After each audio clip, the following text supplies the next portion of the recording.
Hari, kalau koalisinya gemuk sekali dari Bobi ini, ibaratnya ada yang bilang katanya koalisi gajah versi semut. Ini menandakan bahwa siapapun yang nantang Bobi nanti di Sumatera Utara sulit untuk menang. Atau faktor masyarakat Sumatera Utara realistis tadi ada kah? Sebetulnya peluang untuk melawan itu masih ada kalau orangnya Edi Rahmayadi ya, karena kan dia petahana.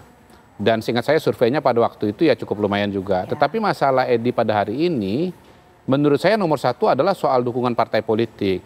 Partai politik yang punya kompatibilitas sosiologis dan ideologis dengan dia, yaitu PKS, kursinya cuma 10, nggak cukup untuk melaju. Sementara partai yang bisa memenuhi syarat jumlah kursi, yaitu PDI Perjuangan, justru tidak memiliki kompatibilitas sosiologis dan ideologis dengan Edi Rahmayadi gitu. Tadi Bang Iqbal ngomong masih mempertimbangkan. Sebetulnya kalau kursinya PKS itu cukup, menurut saya PKS sudah langsung mendukung Edi Rahmayadi. Apalagi kan sejarahnya memang yang sebelumnya, pemilihan sebelumnya PKS dukung Edi Rahmayadi gitu. Atau misalnya PKS punya teman partai politik lain yang sudah bersedia untuk mendukung Edi Rahmayadi dan jumlahnya mencukupi lebih dari 20%. Tapi masalahnya kan pada hari ini semua partai politik sudah ramai-ramai berkumpul di Edi Rahmayadi, di Bobi Nasution. Bahkan Bang Ciko ini ya kalau dari nada-nada suaranya sebetulnya menurut saya ini kirim-kirim pesan juga, pengen berpasangan dengan Bobi juga gitu loh. Iya, soalnya beliau biasanya galak sama saya, tapi hari ini kok baik sama saya gitu. Sependapat kami hari ini. Udah tanda-tanda ya? Iya, kalau Bang Ciko itu sependapat dengan saya, itu saya kira tanda-tanda bahwa beliau ya membuka ruang bahwa PDI Perjuangan itu dukung Bobi gitu. Dan kalau itu terjadi, menurut saya ini perkembangan baru dalam pilkada kita dan politik kita. Karena PDI Perjuangan bergabung dengan Bobi menantunya Joko Widodo gitu. Ya, ditahan dulu karena kita mau, Mas Ciko pasti udah pengen balas nih ya. Ditahan dulu karena sekarang kita mau dengar suara-suara dari rakyat khususnya masyarakat Sumatera Utara. Rekan saya Wana Sari mau nanya-nanya kepada warga di Sumatera Utara. Wana silahkan.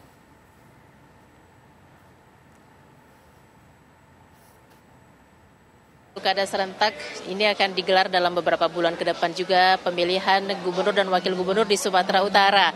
Nah, sudah ada beberapa nama yang mencuat yang sedang mencari dukungan dari partai politik. Tetapi di sini kita tidak akan berbincang tentang sosok ataupun figur tokohnya, tetapi lebih kepada bagaimana sih harapan masyarakat Sumatera Utara untuk Pilkada Sumatera Utara, termasuk kira-kira tokoh ataupun figur seperti apa yang menurut mereka cocok memimpin Sumatera Utara.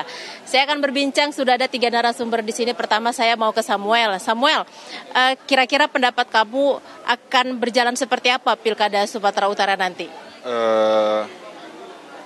Pilkada yang bakal tanggapan saya soal pilkada nanti yang pasti bakal berjalan dengan seru lah ya, dengan dinamika yang ada sampai saat ini. Dan juga ya saya harap juga siapapun nanti pemimpinnya nanti ya bakal jadi pemimpin yang menjadikan contoh yang baik, memberikan contoh yang baik, kayak gitu Kak.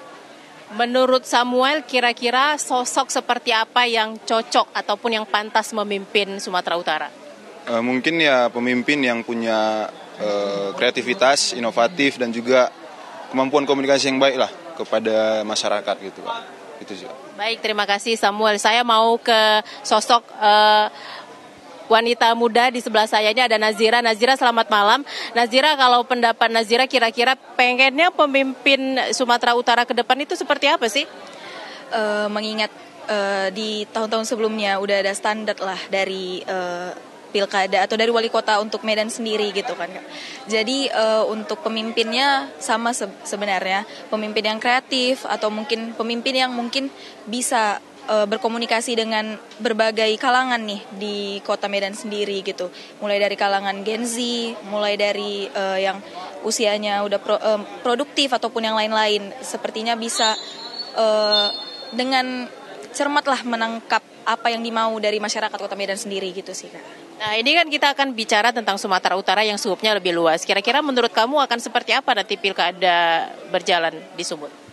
Menurut saya pilkada yang akan dilangsungkan di Sumatera Utara sendiri sepertinya akan berjalan sengit karena dari KPU sendiri udah gencar nih kan Kak untuk sosialisasi untuk mengurangi apatis dari masyarakat lah dan banyaknya muncul nama-nama baru yang kita lihat sekarang kayaknya bakal terjadi hal-hal yang nggak terduga lah, nanti bakal sengit lah gitu Kak.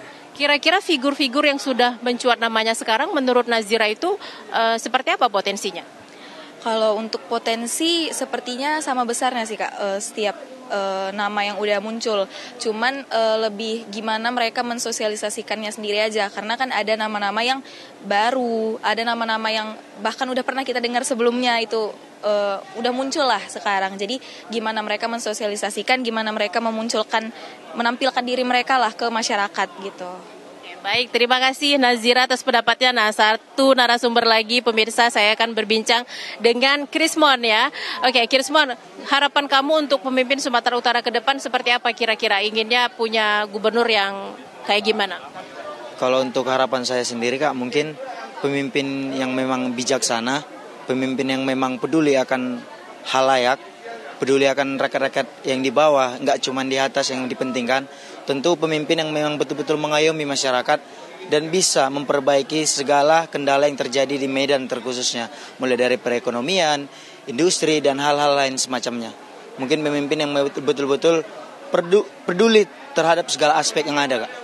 Nah, ini kan bicara Sumatera Utara kan kita multi etnis, kemudian tantangan masyarakatnya juga akan lebih besar. Nah, kira-kira pemimpinnya harus seperti apa sih? Mungkin pemimpinnya memang harus lebih jeli ya Kak, karena di mana kita tahu masyarakat Medan itu memang masyarakat yang keras dan mereka sangat kritis Kak. Jadi mungkin pemimpin yang harus memimpin Medan ini nanti memang pemimpin yang sangat-sangat peduli terhadap apa yang terjadi dalam situasi sekarang. Baik, terima kasih Krismon atas waktunya. Itu tadi pemirsa, Caca dan pemirsa, pendapat masyarakat Kota Medan gimana sih kira-kira pemilu di Sumatera Utara nantinya akan berlangsung. Saya kembalikan ke Caca Anissa di studio. Baik, terima kasih Wanasari. Ini nanya-nanya kepada masyarakat. Kalau dengar pendapat dari masyarakat semuanya kritis-kritis ya. Benar ternyata apa kata oleh Mas Iqbal, kalau masyarakat Sumatera Utara ini punya kekhasan sendiri. Tapi apa yang dikatakan oleh Bang Kodari menarik untuk kita langsung tanya kepada Mas Ciko. Mas Ciko hari ini kok baik sekali, santun sekali. Itu seakan-akan memberikan sinyal PDIP ini kalau dikulik sedikit ini langsung merapat ke Bobi nih. Benar nggak sih? Saya soalnya lagi di Belitung, lagi lihat-lihat resort nih. Dan kebetulan lagi sama Pak Jarod. Tadi Pak Jarod dengerin aja kita ngomong. Yang sebenarnya lebih tahu terkait dengan Sumatera Utara. Tapi pada prinsipnya gini, pilkada ini memang adalah kita harus menganggapnya juga relaksasi dari setelah pilpres ya. Setelah pilpres yang begitu keras pertarungannya di pilkada ini justru di seluruh Indonesia karena dilakukan serentak, kerjasama politiknya itu cair. Jadi terbuka antara semua partai politik dengan partai politik manapun, tidak terbatas dengan koalisi-koalisi yang terjadi di Pilpres.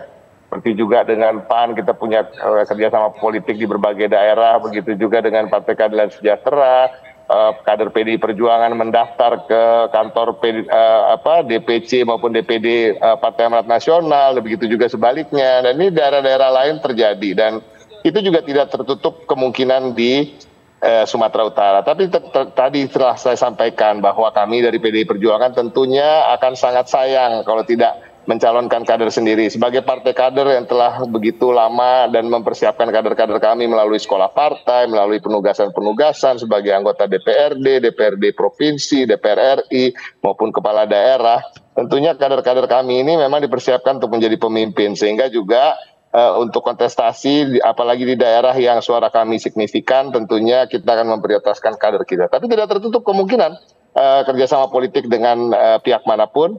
Namun memang akhir-akhir ini lebih seringnya dengan Partai Keadilan Sejahtera. Tapi juga dengan partainya Bang Saleh Daulay juga nggak tertutup kemungkinan. Dengan tokoh-tokoh yang lain juga nggak tertutup kemungkinan. Saya ingin mengutip kata-kata yang paling sering disebut oleh Mbak Puan akhir-akhir ini, dalam tanda kutip, menarik. Oh, menarik ya. Menarik sekali itu pernyataan tersebut untuk menarik orang nantinya. Oke, tapi apakah memang optimisme itu nanti bisa dibawa sampai akhir? Apa jangan-jangan partai-partai politik, sebut saja PKS ini agak ngeri juga ya kalau misalnya Bobi diusung oleh 7 partai politik. Apakah bisa kemudian menantang meskipun pede sekali PDIP? Nanti Mas Iqbal akan jawab usai jeda berikut.